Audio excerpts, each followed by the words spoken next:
All right, everybody's hydrated and moisturized. I have some solutions, or some suggestions at least. I watched the Fever games a couple of times now. I've scribbled some notes. Just wanted to share them with you. So these are things I think the Fever could do that could possibly help them improve. Some that can be done now and help them improve instantly. Some is just going to take some time, whether through player development, personnel changes, whatever. First thing that I wrote is patience. And that's more so for a lot of the Caitlin Clark fans who admittedly are just Caitlin Clark fans and are new to the sport. I just want to add some context. The NBA has their first summer league in Utah in July, and they start the regular season October 22nd. The NFL, they're having mini camps now, and they start their season in September. The WNBA, they have their draft 6 weeks before the season starts. They have a training camp for a few weeks. They make the last roster cuts on Monday and start the season on Tuesday. It's just a dramatic difference. Now that schedule's brutal on everybody in the league, but for teams like the Aces, the Liberty, the Sun, who have core players and a team identity already established, it's a little bit easier to come in and get it back rolling. For teams like the Sparks, the Sky, the Fever, those teams still are wrapped in Tyvek. They're still new. They're still under construction. Takes a little longer to get it figured out, especially for rookies who a lot of whom were just playing in March or some April. So they didn't have the same off season that the vets had. It's just going to take some time. And just for some more added context, for those who didn't follow the NBA this season, their number one pick, Victor Wembanyama, came in with a lot of hype. His first game, underwhelming, had 2 3-pointers in the first half, had a nice flurry where he had like 9 points in a 3 minute span in the second half, had a few games that kind of followed that pattern. He was actually second in Rookie of the Year polling a month into the season. And eventually they stopped waiting until the third quarter to let him kind of do him and have those flurries, and his numbers increased. Matter of fact, I'll show you his first 3 games and his last 3 games. Now they look nothing alike. Here we see in his first game, he had 15 points, 5 rebounds, 2 assists, 1 block. Second game, 21, 12, and 1. He only shot 36% with that 21 points, though, and he had 3 blocks. Third game, he had 11, 5, and 2 with 1 block. Hardly mind blowing. This is not the alien that we were promised, right? Well, look at the last 3 games 33, 18, and 6 with 7 blocks. 18, 7, and 6 with 7 blocks. And then 34, 12, and 5 with 2 blocks to finish out the season. So clearly finished out a lot stronger than what he started. And now obviously Caitlin's not 7'5", so she doesn't have the physical advantages that Victor Wembanyama has. But just from a number one pick to a number one pick type comparison, I do expect that we could see that same type of progression in her first season. I know a lot of you have been calling for Bluter to step in, and I say not only would that put Bluter in a bad position, well, for one, I don't think she'll do it from the way her retirement letter sounded.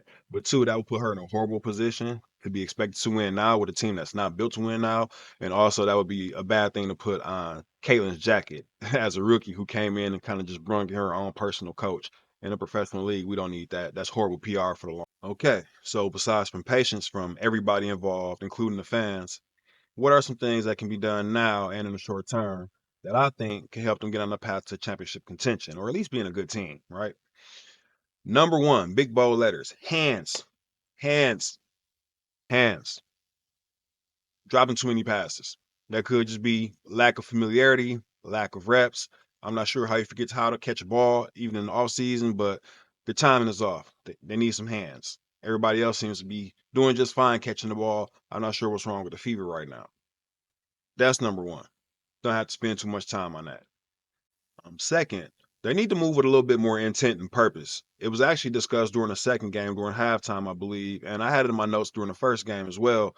Everything they do seems to be uncertain, like kind of hesitant. I understand it hasn't been much practice, but if you're setting the screen, you're setting the screen. You don't really need to practice that. If you're gonna slip the screen, do it decisively. Get your hands, make yourself a available target. But I've seen some screens where it looks like Aaliyah Boston is just escorting a double team. You're not you're not setting the screen. Whoever you're trying to screen automatically turns into Kitty Pride. And they just phase right through you. And you kind of standing there like bodyguarding over the trap. No, no, no. Go make yourself available. You already missed the block. We need you to be a check down at this point. So just moving a little bit more sharply and decisively and making sure that those screens are felt when you set them. Don't you can't set them politely. Um, spacing spacing. They set so many screens right at the 3 point line. So by the time you come around the screen to try to take 2 dribbles, you're already in the middle of the paint. There's nothing you can really do as far as a secondary move. It was around the third quarter, around 4 minute mark. 4 minutes into the third quarter, where I wrote on my notes finally in big bold letters because they had set a screen out closer towards the logo, in between the logo and the 3 point line. And it wasn't even for Caitlin. I believe it was for Erica Willer. It opened up the floor so much. The passing lanes, the cutting lanes, the backdoor lane, everything was so much more open when they took those extra 2 steps. I have a rule. I have a theory at least. It may not be right. I only coach eighth grade. I mean, we went undefeated, won that game by 40. I'll never do it again. It's the parents. But I'm no coach. This is a coach jacket, but I'm no coach. Just a theory. I believe that the more heels you have on a defense, the more heels you have outside the 3 point line, is the better for you as an offense. Meaning, when you're running that pick and roll, you don't want toes inside the 3 point line by the defender. Even the person out on the wing, they need to take a step back, 1 step back towards that hash, and have the defender respect that and get their toes from underneath that 3 point line. Just my theory. I want heels outside the 3 point line. So 2 steps on that pick and roll out, and 1 step on that hash mark out. So much more space.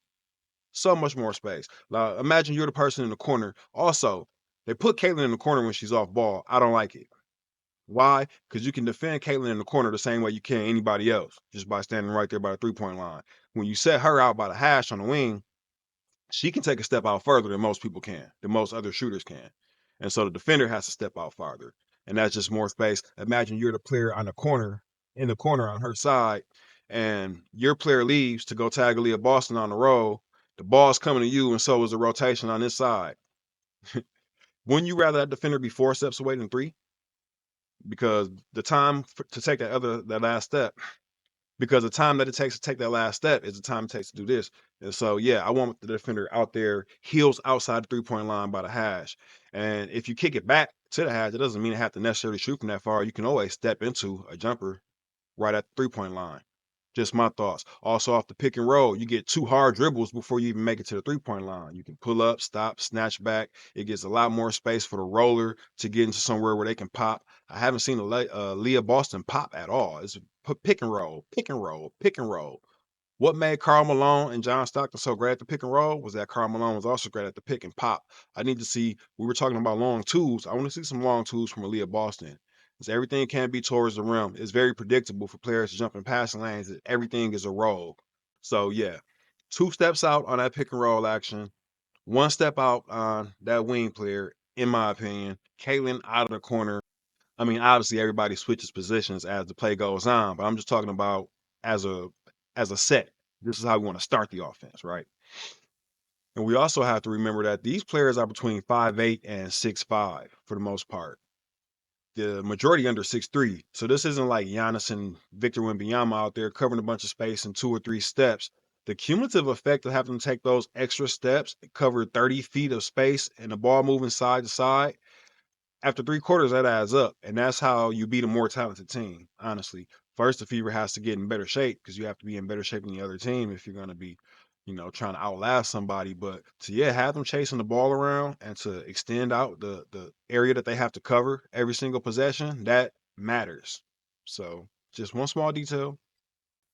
Also, getting back to Aaliyah Boston shooting more jumpers, one of the common characteristics between the 2 best teams in the league is that they're big, they're all-star big, they're MVP level big, can step out and shoot threes, either from the wing or the corner. Asia Wilson and Brianna Stewart. We saw Brianna Stewart looks as if she's going to come out there and be stiff, but then she hits you with some beautiful footwork, just smooth step backs, everything you need from her, she can give you as far as defense and offense. Um, Aaliyah seems to be a little bit limited in those kind of matchups.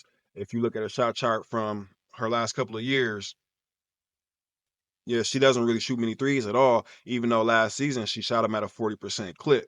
I would just like to see her step out and expand her range, and it would open up more lanes for the players to drive in, because we can never drive if you're always rolling. I highlighted a play from last game where Aaliyah Boston was rolling towards the rim while Nalissa Smith was in a dunker spot, and there was just one defender sitting there really defending both of them, as well as taking away the lane from Caitlin. So you can't let a defender do that many things at one time. You have to put them in a position to choose. Yeah, Aaliyah Boston, more jumpers from you. Also, I'm not really sure how many times in the lineup I want to run out a post up player, a slashing forward, and a guard that doesn't shoot threes. Like Erica Willer barely shoots threes. She passes them up a lot. I mean, if you're 5'7", you're not gonna shoot threes and you're gonna get a bunch of steals. Me personally, I'm not gonna have much use for you. That's just me. I really like Celeste Taylor. She shoots three. She holds D. She's 5'11". I would like to see what she can do out there. Give her a chance. Having a 5'7" guard out there who's not getting many steals, as well as having a rookie who still needs to add 5 to 7 pounds of muscle and won't get until next offseason to do so, while also not having much rim protection from Boston. That you're not going to get any defense. And I know they haven't been expected to win any of these games. I get that, but they were only 8.5 underdogs against the Sun, and they definitely weren't 40-point underdogs against the Liberty. So there's still some underperformance, whether you were supposed to win or lose. You haven't really performed to where you were supposed to yet. Okay, and the last item that I have here on my list of little notes is toughness. The coach called it out several times in the post conference, in the post game press conference. She says, we can't get punched in the mouth. We can't get punched in the mouth and not respond. What she's saying is, Aaliyah Boston, you can't be the biggest player on the court or the biggest player on our team and just get punked like that out there. You can't let Jonquel Jones just stare you down and, shake her head like that's what I thought. Then let her step out, hit threes, and I'll play you on the inside. You can't let that happen. You have to step up and respond. I already talked about how I want to see her shooting more jumpers personally, but also you got to get a little bit more tough. I understand that you're a very nice kid. I want you to go to a barbecue in Gary. I want you to link up with the Indianimals. Uh, Call Clarissa Fields. She's from right up the street in Flint, Michigan, right around the corner from where you guys are at. Call Clarissa Fields, the champ. This part's not a joke. Get on that speed back, man. It's gonna get you some confidence, and it's also gonna get you some hand speed for those catch and finishes, catch and touch pass, snagging 50-50 balls. Boxers chime in. Let me know if I'm wrong. The hand-eye coordination, the quick twitch, standing in the crowd, those 50-50 balls, you'll definitely see how much faster your hands are than everybody else if you can master that speed back. That's just my advice to you. Take it or not. If you don't, somebody else is going to take it though in the league, and you're gonna be wondering why is her hands moving like she's in the Matrix and yours aren't. So that's my suggestion there for you. We just need to toughen up a little bit. You need to tap into some of that Sasha Fierce, Beyonce alter ego thing. Black Swan. Black Swan. Yeah, just don't go nuts. But like create some like forget all that Aaliyah Boston. You need to come out and be, Aaliyah Boston. You need to be Aaliyah Boston. I don't know the difference, but you know the difference. You feel me? Lily Boston. New persona. Lily Boston. Tough. That's what we need out of you. That's your Black Swan moment. Lily Boston. All right. So yeah, that's all I have on a fever. I have a bunch on other teams, which I'll get to on the next video. Let me know in the comments if you agree with anything I said, or if you disagree with everything I said, or somewhere in between. I'm fine with it either way. By no means do I think anything that I say is basketball law. Just a guy who knows a little bit, not everything at all. So thank you guys for watching. Go ahead and get subscribed if you feel so inclined to do so. I will catch you on the next one. Until then, peace.